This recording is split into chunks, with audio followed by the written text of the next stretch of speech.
Hello there guys, and welcome back to the channel. Right, so it's December time and it's time to do our twice yearly rankings, and we already are well underway. So we did rank all the 2022 buffs, 2022 new champions, all the classes in their respective order in my opinion, did the tech and skill top 10, and it's time to go and look at Mystic class top 10 and how it has changed, because it definitely has, because the game has changed. And before I go any further, obviously I do have to give you guys the mandatory disclaimer that this is a mixture of my own personal opinions and the current game relevance and trends. Additionally, and this is the most important part right here, I have adjusted the way I do these rankings, where I do take the more competitive game modes as the main factor alongside the rest of the content, such as story content, everything else. If I would have to put this in perspective, then let's say in the total of 100 points a champion can earn, you can get about, let's say, 33 points for story content, variants, and all the other casual stuff. You can get about 33 points for Alliance War, and then you can get about 33 points for Battlegrounds, or more or less something like that. So one of the biggest complaints that really drives me nuts is here that people are claiming that these are Battlegrounds only, like, orientated lists, and they are absolutely not. Otherwise they would look significantly different. But I will explain the basic premise of the champion value here. You can rank up a champion that will do great in Act 7. Maybe he needs a couple of synergies, and that's awesome, and then, you know, he's very suitable for questing. But then, if that champion doesn't do well in Alliance War, or that champion doesn't do well enough in Battlegrounds, you get very limited value out of it. So your option is to rank up a champion that does well in the easiest, more casual parts of the content, or you can rank up a champion that does well in Battlegrounds, does well in Alliance War, and I can guarantee you, if the most competitive players use those champions in Alliance War and in Battlegrounds, then those same champions will also absolutely destroy all the story content and everything else. So basically, you can choose to invest the same amount of catalyst in champion that will do significantly less in the game modes where it matters the most, or you can pick the champions that will do most in more important game modes overall. And that is where the subjective part here comes in. Obviously, not everybody cares about every single game mode in the same overall manner. We all have different preferences, different mastery setups that we run, different playstyles that we enjoy, and that does affect which champions we put in our decks, which champions we use in Alliance War, and what we choose to quest with, and all of that is obviously open to interpretation of your basic personal opinions. However, I absolutely detest the people that say, this is only a Battlegrounds list. No, it's not. And even if it was, then the champions that do well in Battlegrounds would still be the champions that most often will guarantee to do well in other areas of the game. That is ultimately where champion gets their value. Nobody cares really if a champion can do well in Act 7 and then just does nothing in Alliance War, does very little in Battlegrounds, and so on and so forth. Why would you choose to give that champion your catalyst over a champion that can do all of these aspects or focuses more on the important ones? Because again, the champions that are good enough for the more competitive players to be used in the most competitive scenarios in this game will guarantee to perform as well, if not better, than the champions who can't. And if you disagree with that, that's fine. We all have our own head on our shoulders, but I do want to make it perfectly clear why I have adjusted these rankings, because I do think that ultimately champion importance does come when, you know, there are stakes. If a champion does well where losing matters, then that means the champion is objectively better, in my opinion, rather than when somebody can, you know, kick a pointless fight down quicker. Anyways, so here we are, and I genuinely felt that needs to be addressed. And again, these are not exclusively Battlegrounds rankings. These are not exclusively offensive or defensive rankings either. These do take in consideration primarily competitive game modes as well as our challenge kind of game modes and fights, how well they have done in Grandmaster's Gauntlets, how well these champions have done in Eternity of Pain, and also how well they do in the other areas of the game. But a champion that only works well in like Act 6 and Act 7 will not make to the top of these lists because they're missing majority of the points from Alliance War, from Battlegrounds, so on and so forth. Anyways, let's take a look at our old rankings. And here we went from Dr. Doom being as the dominant Mystic Champion to Tigra, to Diablo, to Claire, to Sorcerer Supreme, who unfortunately has pretty much vanished from any competitive play. And then we have Longshot, Mojo, the Hood, Sigil Witch, and Ebony Maw. And there are quite a lot of changes. There are like 3 new additions, which also means that there are 3 champions that are not featured on this list anymore for a set of reasons. But let's jump onto my website and start breaking it all down. Before we get to talk about the champions that did make it to the top 10, I do want to point out that Mystic class, in my opinion, has been gaining more and more relevance. It has become overall, I think, important day-to-day class, which is the main thing that Mystic champions were lacking. I am not going to be placing Spider-Man Supreme yet in my Mystic top 10 because I am not entirely certain what kind of impact he will have. He is definitely 100% guaranteed going to be a good niche situation champion, but does he have enough in his kit in terms of damage and utility to be more of a presence in the competitive game modes? I think so, but before I see it, we're going to return to that. So we do not have new Mystic Spidey in our top 10, but he can very easily make that in near future, in my opinion. And then there are tons of Mystic champions now that could get in this top 10 list in near future, and I think again with this class it's quite tricky to evaluate them. Captain America Chavez receiving a buff, and I do think that is going to elevate her to potentially to the bottom side of top 10 in Mystic class. Maybe, we'll see. We have Dr. Voodoo still being an absolute Chad. We have Juggernaut, who is again very stable, kind of decent, good champion across the board. We have many of the Mystic defensive tanks, and again, if a champion is just a defensive tank with very limited offensive use, then they are effectively not going to make this list. And one of the champions that used to be in my top 10 list and I have taken off at the moment is going to be Mojo, because I do think that Mojo in general, even as a defensive tank in majority of the meta, sees less presence in the competitive game modes now that we have those buff immune champions. Now there are more and more counters to him, and the reason why people are typically preferring to rely on Sasquatches and Man-Things is because they do force more specific requirements upon the fights, and quite frankly they're just tankier. Like all Rintra, Sasquatch, Man-Thing all have significantly higher health pools and are tankier with more damage mitigation mechanics, crit resistances in terms of Rintra, and physical resistance. Then we have Sasquatch with general damage mitigation with his rage charges, and we also have Man-Thing limiting the amount of crit damage that you can do to him. So they're all overall significantly tankier. So Mojo this time didn't make the list, but I still absolutely love using him offensively as well myself. He is one of my favorites in the class. And then there is another Mordo that I think is basically on the edge there. I think you could make a good argument for Mordo making a top 10 as well. I wouldn't argue about it precociously either. I do think he's solid. I have at the moment lowered the ranking of Scarlet Witch Sigil as well, but I still think she's absolutely amazing. And Mystic class, many of the Mystic champions, and not necessarily just the new ones, have just gained quite a bit of relevance in many competitive game modes, namely like the Alliance War and Battlegrounds, and with that obviously comes wider usage in general questing scenarios as well. A great addition has been Scarlet Witch. She has been doing quite well. She hasn't necessarily blown the contest and returned to the top of the metagame as she was before 12.0, but release of her 6-star version definitely has helped her popularity drastically, as well as that Quicksilver synergy. Now we can see some silly and ridiculous things coming out of her.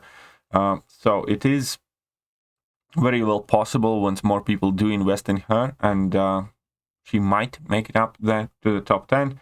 Then we have, unfortunately, Sorcerer Supreme, who, again, just doesn't have any presence at all whatsoever in any of the content that is competitive. Unfortunately, we have Hood, gaining more and more popularity. Without a doubt, new edition Wiccan is doing quite well now, especially that he has entered the current featured crystal. So there are tons of champions. But let's start with spot number 10, which is actually Wiccan. So I did place Wiccan as the 10th, and there is without a doubt a huge surge in popularity of this champion. Now, he does have very clear and obvious weaknesses, and ultimately, if I do have to like value the neutralized champions, then he is actually not the worst. He is the second worst neutralized champion, but that is only because Purgatory also has neutralize effect. It's only a 65% neutralize, but it's still called neutralize, so it counts. So Purgatory is technically a neutralized champion as well, but we most of the time don't even mention her. So we typically look at 3 neutralized champions, which are Tigra, Rintra, and Wiccan. I do think that both Tigra and Rintra are objectively ahead of Wiccan by, fair margin. But that's also just a testament of how amazing they are as champions. Wiccan definitely has been seeing much, much more competitive use in Alliance War with the change of the boss nodes, and also now with the change of the maps themselves, and also as an additional neutralize option for when either Tigra is banned or perhaps Rintra is unsuitable for the match, because all of them are slightly different, and Wiccan does have things that other champions can't necessarily afford to him. One of them being the fact that he can block everything that's unblockable from Cosmic champions, and that is extremely powerful. He can just completely ignore unblockability from the entire Cosmic class, which is amazing. And then obviously we are talking about his neutralize, we are talking about how whenever you trigger his immunities or neutralize a buff, then you place incinerates on opponent, which can amount to some ridiculous amounts of damage, as evident in some of the null fights.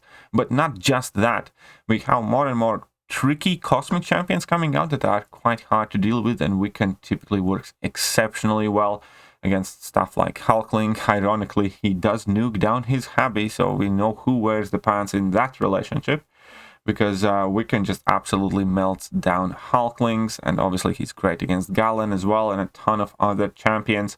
There is interesting niche utility on his level 1 with his regen being able to recover 100% of missing health that has been caused by energy damage from bursts or damaging debuffs, so that's extremely interesting as well. And obviously then there's the access to the shock, or if opponents are shock immune, then degeneration. And only big shame about Wiccan is that his health pool is tiny and he starts off with negative physical resistance.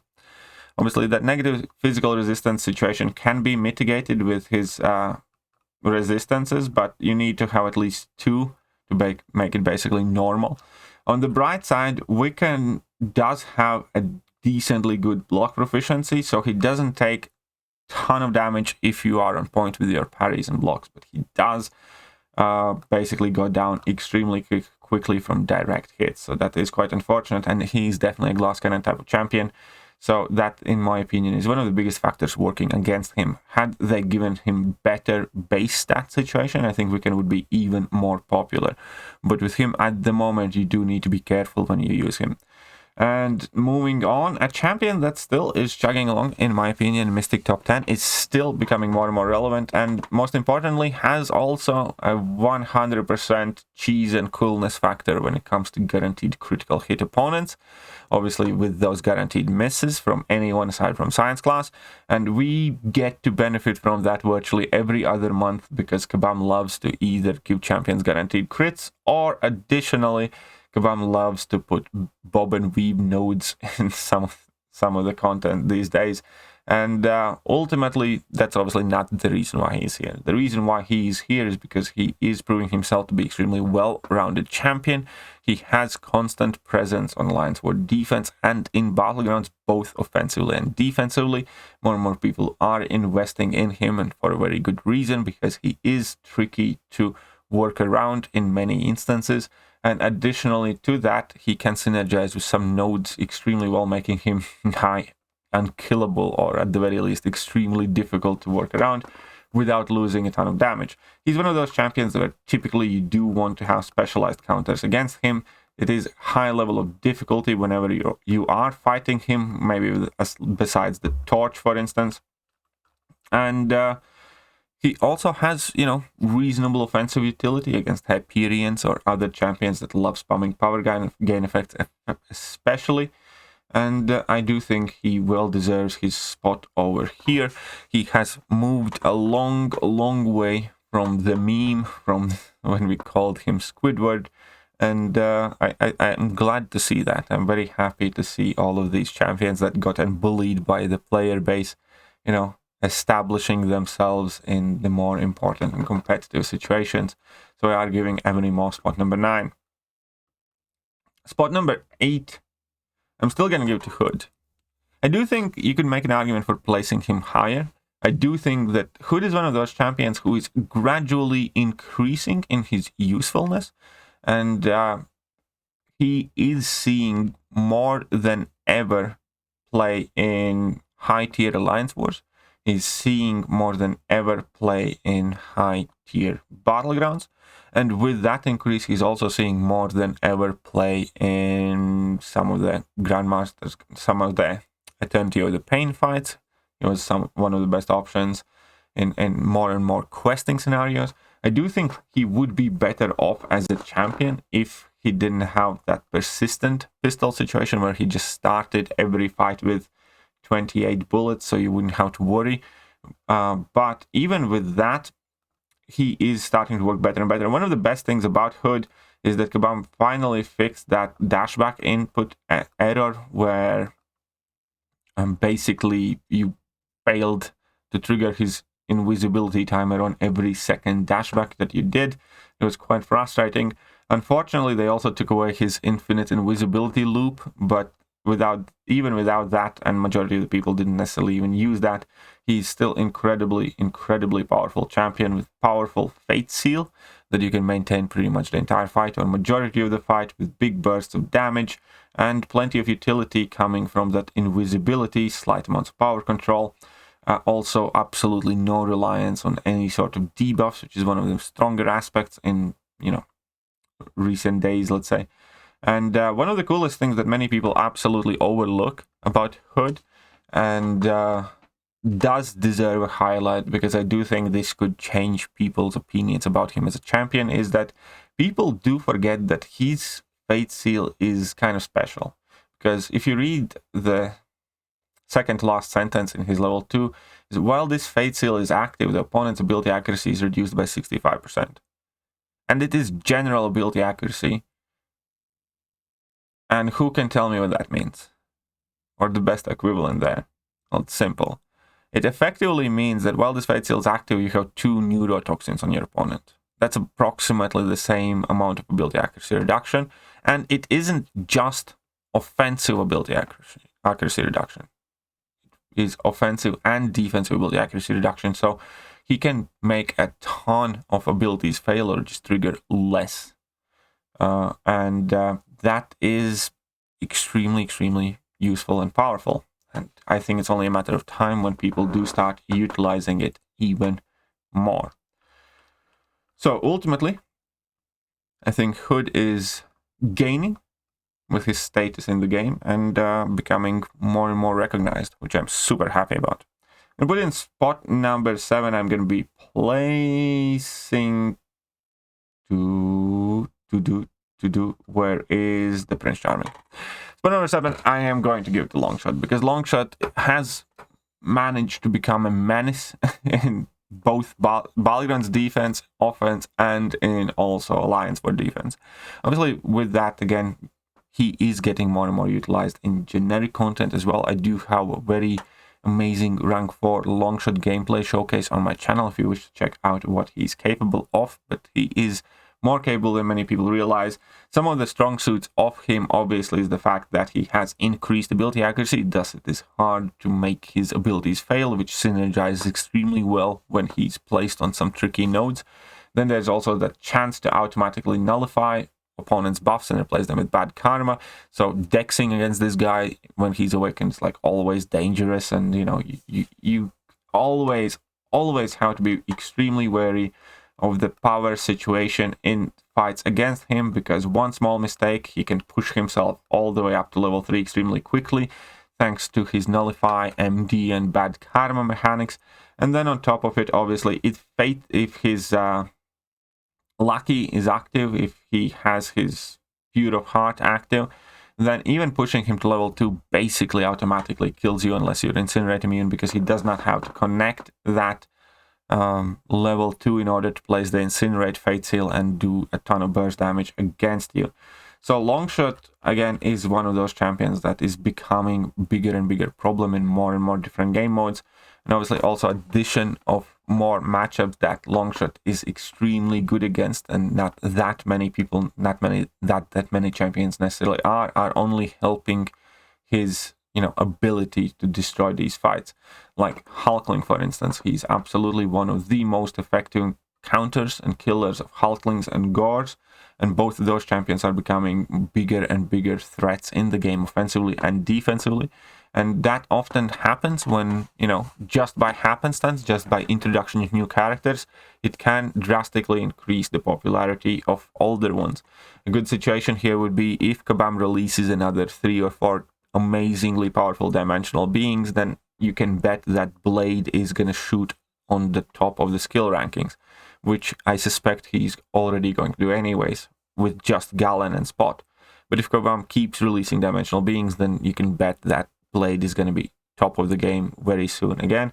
And Longshot is benefiting from similar type of effect here, where because he happens to counter some of the nastiest and hardest fights and also has plenty of use otherwise, he's increasing in popularity himself. Now, spot number 6 is the newcomer to top 10 list, and arguably my favorite champion in the game right now, which also unfortunately gives me a ton of grief, because I did end up taking this champion to rank 4, and now he's all the time banned.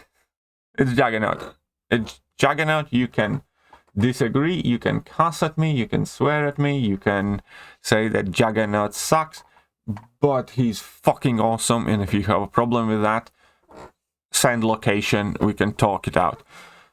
Juggernaut is effectively one of the fastest and best Battlegrounds nukes alone.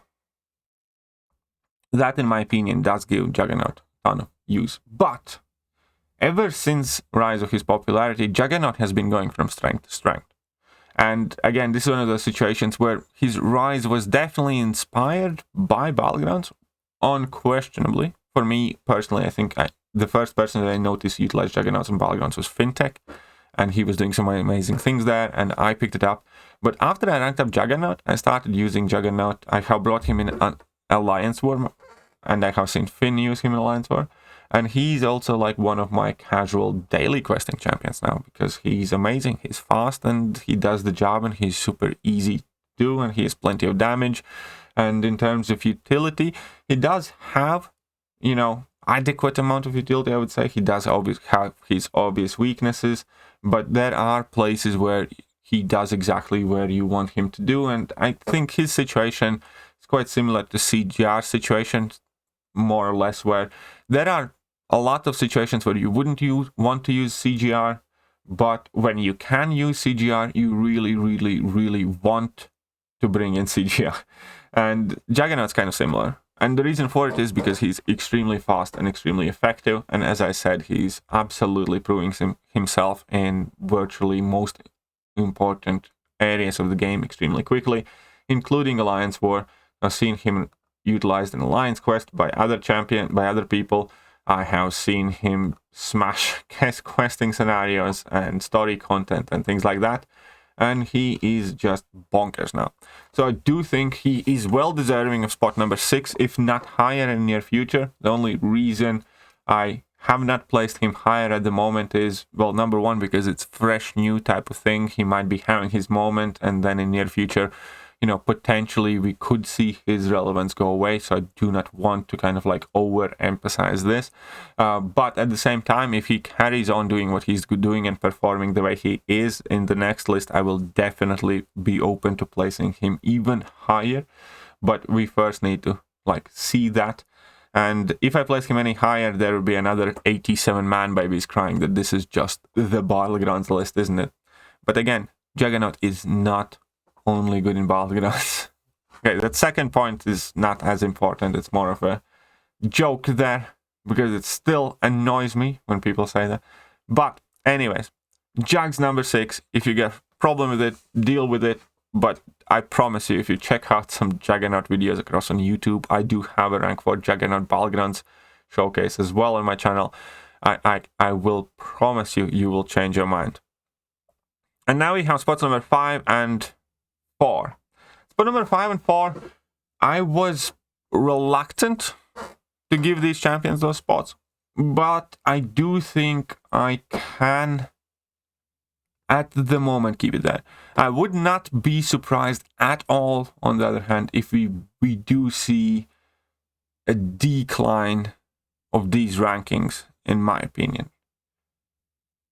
I think it's a bit too early to kind of like close the book on these champions, or, you know, start underestimating them in a sense. But I do think they are not in a strong position as they were in the previous ranking videos across last year or year and a half. And in spot number 5, at the moment, I'll place Diablo. Now, Diablo still is phenomenal sustainability questing champion. Obviously, without a doubt, Diablo is arguably the best Mystic champion with Liquid Courage Double Edge, or at the very least one of the better ones. And that is exactly where he does find use in the competitive game modes. Typically, if people are running recoil for their battleground setups, you can still see Diablo as a very viable offensive option. He's not necessarily the fastest, but he's fast enough, and also manages to finish fights with 100% health, which is super important. Now, we also have seen Diablo being utilized in Alliance War periodically. I will, however, say that in more recent months, let's say, I have seen less of that. But if we consider these rankings as kind of like the amalgamation of the last 6 months in the game, because that is the intervals I'm doing them, then he definitely has had Alliance War presence, and I would not at all be surprised if he again regains some more Alliance War presence in near future. At the same time, I cannot deny that he's less popular today than he was 6 months ago or 1 year ago. And also a part of it is exactly why these lists and the positions in these lists and why the reasoning behind these lists has shifted and has changed. Diablo is not popular anymore, or is not as popular today as he was before, because the relevance of a KBQ has declined. The relevance of Act 7 has declined. The relevance of many things in this game have gone down, and there are, whether you like to admit it or not, Battlegrounds is the new most popular game mode. Whether you like to admit it or not, you know, Battlegrounds and Alliance Wars are kind of like the most competitive game modes overall. We don't have new Everest content, for instance, therefore the Everest content champions like Aegon and Strife also have gone down. It is just the nature of the game. At different periods, based on the content that Kabam is releasing and the things that we do daily, champion relevances do increase or decrease. And Diablo is definitely one of those who at the moment is on the back foot. At the same time, I do think that he still has just about enough presence across the game to warrant this position. But, you know, unless something changes in the next list, he will be going lower. At the moment, however, we can see him, you know, again, somewhere in Alliance War, somewhere in Battlegrounds, plenty in questing, but again, that alone is not going to save him. So we'll see what happens with Diablo. Incredibly awesome champion, however, amazing buff to him. You know, a great set of utilities, and most importantly, Liquid Courage, Double Edge friendly, access to a ton of poison, very reliable nullify mechanics. I like the fact that he can also go armor break immune. He'd be perpetually nullifying things and also regenerating any energy damage dealt to him, on top of additionally reducing any incoming damage with his sig ability as long as he is poisoned, and then he takes no poison damage, which makes him an absolute healing machine on its base, and then he has extra regeneration in his level 1s, and it's just awesome. He is a great champion. But we do need to keep a very close eye on him, and we'll see where he lands there. And the same thing can be said for Claire. Now, Claire has been a top Mystic class for virtually ever, but I do feel that her grip in the game is waning.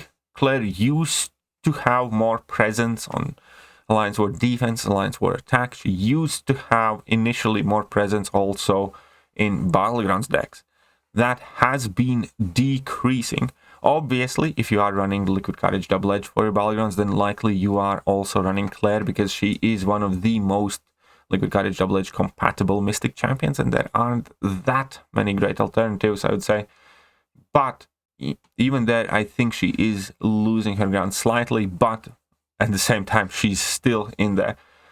Ultimately, though, Claire is, along together with Diablo, kind of like the ultimate Liquid Courage Double Edge Mystic champions who only get more powerful with that. And the one thing that I think serves Claire extremely well right now is that a lot of new content that is being created right now does work with the class stereotypes and setups and stuff like that.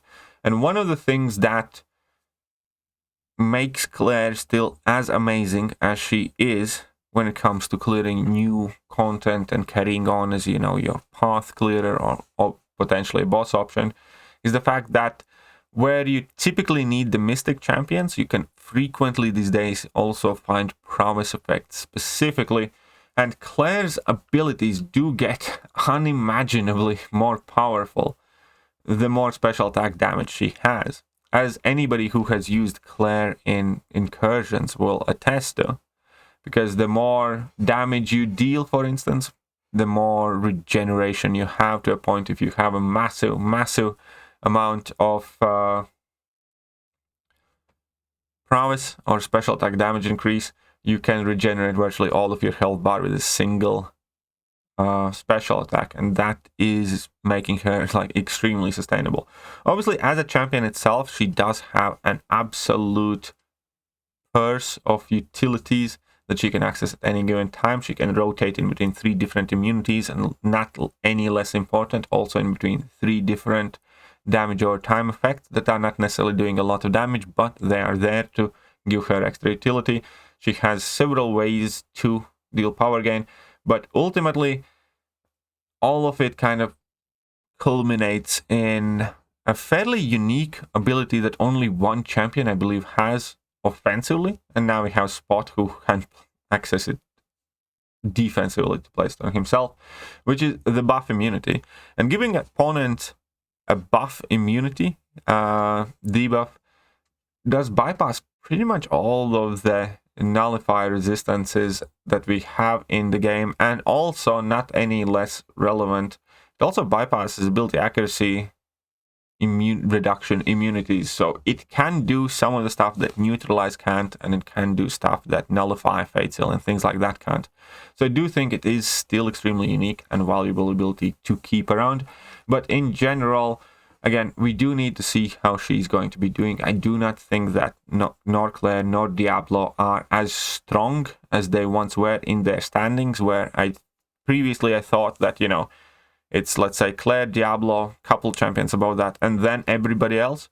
And now I do think that Claire and Diablo are in the mix with everybody else. And I don't think that they are, you know, in the group of untouchables at the moment, let's call them like that.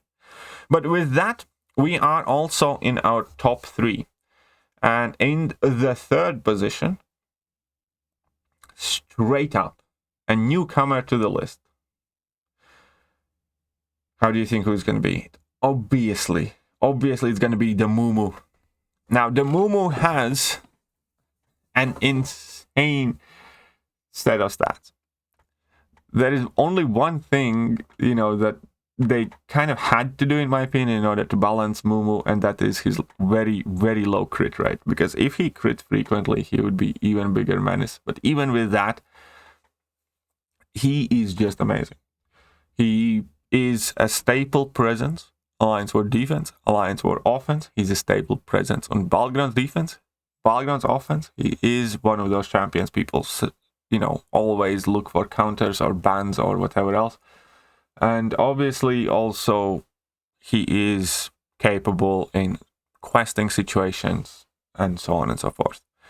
And the reasons for that, well, number one is he's ridiculously tanky. He has, I believe, top 5 biggest health pool in the game, if not the biggest health pool in the game. On top of that, he also has access to additional resistances. He has 30% energy resistance, 20% crit resistance. That makes him even tankier. But one of the main reasons what makes him difficult or annoying or slow to fight and forces you to look for specific counters is the fact that he places neutralize on you when you hit him. And that can be a real problem, especially because most champions will trigger buffs when they're dexing, and then he starts gaining power gains, and you need to make sure that you keep knocking him down. Otherwise, he's also going to start placing ruptures on you and go randomly unstoppable when you throw special attacks. And he is, a defensively powerful champion. But also he has the capabilities to be offensively extremely viable, especially against some of the harder champions in the Cosmic class and few others.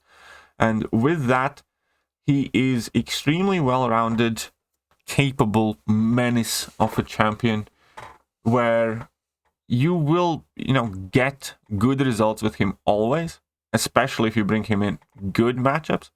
And then there's obviously the moment where he's level 2 crits, and that's basically you winning the jackpot, because a crit on his level 2 finishes pretty much every single fight he's in. So he also almost always has the potential to finish fight in like 30-40 seconds, or if he doesn't crit, you're gonna need additional level 2 and the fight's gonna last slightly longer.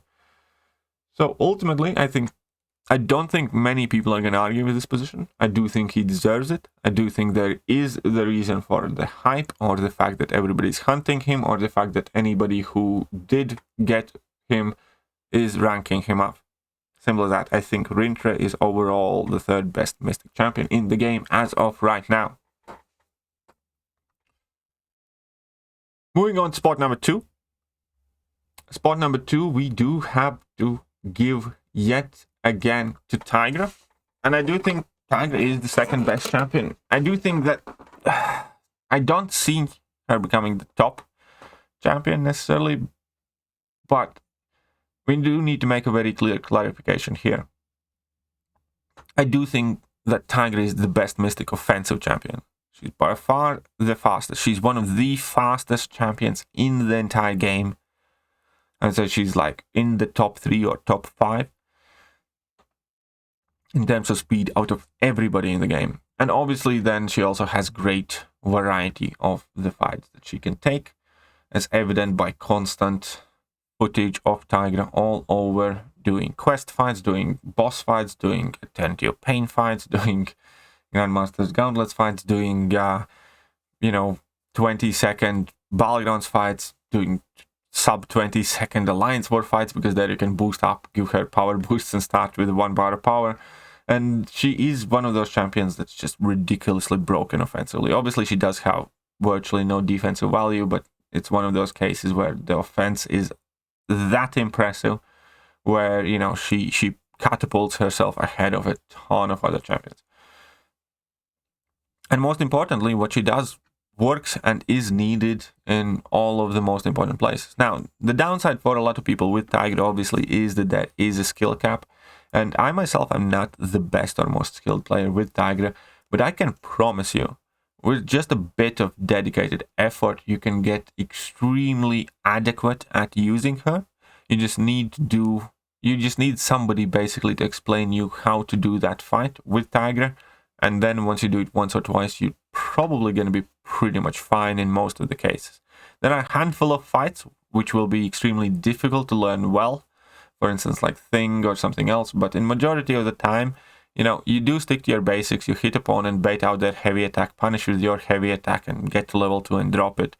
There are obviously some specific things that you do need to learn for specific matchups, but there are less of them than you think, especially in competitive scenarios, because there aren't that many champions that people are using all the time in competitive settings.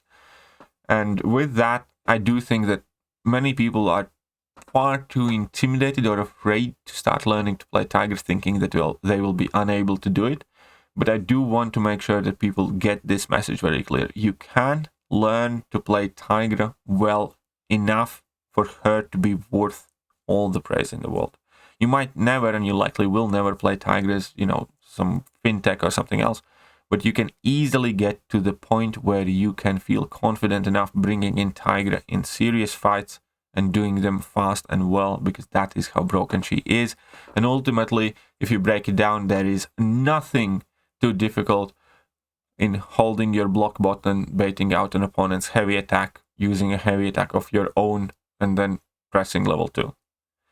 There are obviously more nuance to that in these fights, but that is the basic, and even with that, you can often get away with it. And as I explained, the reasons why she is amazing, comes twofold. Number one, I guess threefold. Number one, Neutralize is one of the most powerful abilities currently in the game and in demand. Number two, absolutely ridiculous damage output in short to medium fights.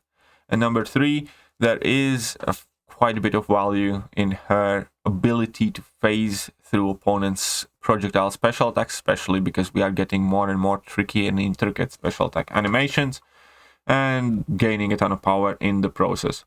So the most kind of like compelling reasons for that, obviously access to Rapture, and Rapture still being one of those debuffs that virtually nothing is immune to, also kind of helps. Because, if Tigra was bleed-based champion, she would be significantly less capable. So the fact that almost nothing is immune to Rapture is definitely helpful. And then we have the top Mystic champion, which is going to be no surprise, still Dr. Doom. I still think Dr. Doom is one of the most valuable champions across the board in every single aspect of this game. Kabam just made him, that bonkers, that busted. I do think Dr. Doom has had a change of image. He's far from that, cool, new, exciting champion that nukes down fights or something like that. He is not that exciting of a champion, realistically, but it doesn't change the fact that he is insane. He is one of the most well-designed champions in the history of this game, where you can clearly see that there has been a ton of care put into his character, and somebody working at Kabam is inevitably a Dr. Doom fan, because they gave him crazy prestige, they gave him insane attack values, they gave him ton of armor, crazy block proficiency, crazy crit resistance, crazy block penetration, some of the best stats in the game. And then on top of it, they also gave him a ton of utility, and perhaps most importantly, a playstyle that lets you be absolutely in control and dominant of the fights. So he's also one of the safest champions to use in most cases. And ultimately, the main reason I think why he is still over Tigra and why Tigra will not overtake him is ultimately that every single thing combined in the game, it's pretty much impossible or very hard to beat him in the Mystic class as a champion, because he offers a ton of defensive value, he offers a ton of safety, which Tigra doesn't, because, using Dr. Doom is, always, like, you might not be as fast, but you'll always pretty much be finishing with more HP in equal situations. And people do like that. People like the control that he gives them. And again, variety of the fights that he can take. He can often tackle many fights that he was never meant to. And then obviously, every single thing added together, he has insanely amazing power control. He has solid damage output. He has access to shocks and incinerates. He's an amazing tank, incredibly potent nullification abilities, and that's, not even all of it. Access to passive stuns, therefore access to, easy opponent knockdowns, especially in combination with his special 2 spam. What else do you want from the character? I do think that obviously Dr. Doom is kind of quintessentially Mystic champion. He's not necessarily a go-to champion for casual questing, stuff like that. He's not the brawler type, which is important factor in the rise of Mystic class in general, because we are finally receiving Mystic champions that are that. We are finally receiving Mystic champions that you want to bring in quest in order to run through a quest quickly, or in order to get a fight done quickly. We are getting champions like Tigra, You're getting champions like Juggernaut and, you know, America Chavez post-buff arguably could be in that category as well. Spider-Man likely has a very good damage output, even in, you know, non-mystic ideal matchups in a sense. And Doctor Doom is still, in my opinion, of that older breed of mystics that, you know, is primarily designed with the buffs in mind, but at the same time, even in completely buff-free matchups, he's still extremely safe and capable, which is why a lot of people do use him. So yeah, Victor Von Doom, I still think retains his value because he's everywhere. Lines with defense, lines with attack, battlegrounds, defense, questing situations, boss fights, everything, everywhere. So Doom's number one. So here we go. Let me know what you guys think, and how would you rank them? And I will catch you guys next time. See ya. Wait, I forgot something. Almost forgot something. Does this count? Did I forget it or did I almost forget? Now, this is the most important question. If I tell you guys see ya already, but then I immediately realize that I forgot something, does that count as me forgetting? Or does that count as me almost forgetting something? That is the real discussion starter here. Either way, we do need to put up a summary points here. So, old ranking and now the new ranking. We go Doom is number 1, Tiger 2, Rinter number 3, 4 is Claire, 5 is Diablo, 6 is Juggernaut, 7 is Longshot, Hood is 8th, Mo is 9th, and then we have Wiccan. Let me know what you guys think, and I shall catch you guys later. Bye, and for reals now. See ya.